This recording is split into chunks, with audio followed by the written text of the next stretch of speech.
Bonjour les amis du bricolage. Donc je vais vous montrer une petite astuce pour récupérer quelque chose qui est tombé derrière le tambour. Alors moi justement, le week-end dernier, il m'est arrivé un problème. C'est que j'ai le bouchon donc du liquide que je mets dans la machine. Il est tombé derrière. Ici là, il y a un vide, hein. N'importe quoi peut tomber.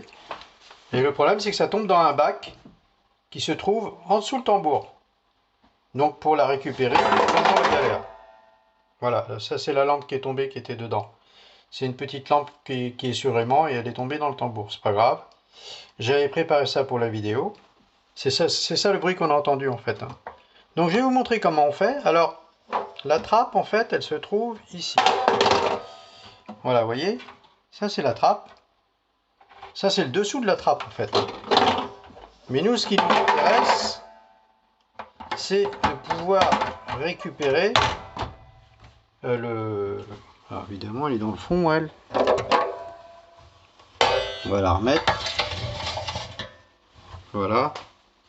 C'est de pouvoir récupérer donc notre pièce qui est tombée derrière par cette trappe là. Puisque c'est le seul endroit où on peut y avoir accès. Voilà. Donc je vais vous montrer comment faire. Alors ce que je vais faire, je vais retirer la lampe. Parce que sinon je vais l'abîmer. Hop. On va refermer le tambour. J'essaye de filmer en même temps, c'est pas évident. Et là, hop, on va aller de l'autre côté parce que c'est là que ça se passe en fait. Donc, alors il n'y a pas de vis, il n'y a rien du tout, hein. Après ça dépend des machines, hein. C'est vrai quand c'est des vis, bon c'est galère parce qu'il faut s'amuser à retirer toutes les vis. Mais là c'est un clip, vous voyez. Donc là moi je l'ai entamé un petit peu pour aller plus vite dans la vidéo, mais normalement c'est un clip qui arrive là. Donc là, il suffit juste de faire ça, vous allez voir. Et là,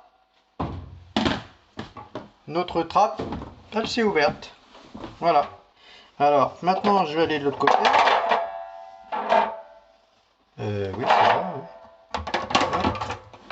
Oui. Et on peut constater, je vais cette fois-ci pour le coup mettre la lumière, on peut constater que là, on a vraiment accès au fond, quoi. On voit la résistance, hein. Et là, vous voyez, d'ailleurs, il reste même un petit peu d'eau dans le fond. Pas grand-chose. Non, c'est le reflet de la lampe qui fait ça. Et là, vous pouvez récupérer donc votre ce que vous avez perdu derrière le tambour. Voilà. Alors après, évidemment, faut remettre la trappe, hein. Ça, c'est pas un souci, hein. Vous la remettez au même endroit, hein. Comme ça. Faut pas se tromper de côté, hein. Hop, il y a vraiment un côté qui est étudié pour pouvoir la remettre. Et tac. Voilà, vous voyez, ça s'enclenche. Alors ça, c'est un modèle... je vais refermer la trappe. C'est un modèle Whirlpool. Alors là, je vous ai montré ça, mais après, ça dépend des modèles, hein. Mais bon, en général, en principe, tous les modèles, quel que soit le modèle de machine à laver que vous avez toujours une trappe, quelque chose, un endroit pour pouvoir avoir accès à... Heureusement, parce que ça serait la galère, hein, sinon. Voilà pour la petite vidéo. Bon, bah écoutez, hein, n'hésitez pas à mettre un pouce, hein, en dessous et puis à donner votre avis sur ce que vous pensez de cette vidéo. Et aussi, vous pouvez cliquer sur la cloche aussi, hein, qui se trouve également en haut. Et n'hésitez pas aussi à vous abonner à mes tutos. Voilà, je vous remercie beaucoup pour avoir vu cette vidéo et vous pouvez aussi la partager, hein, sur Facebook, sur les réseaux sociaux. Merci, je vous dis au revoir et à la prochaine vidéo. Au revoir.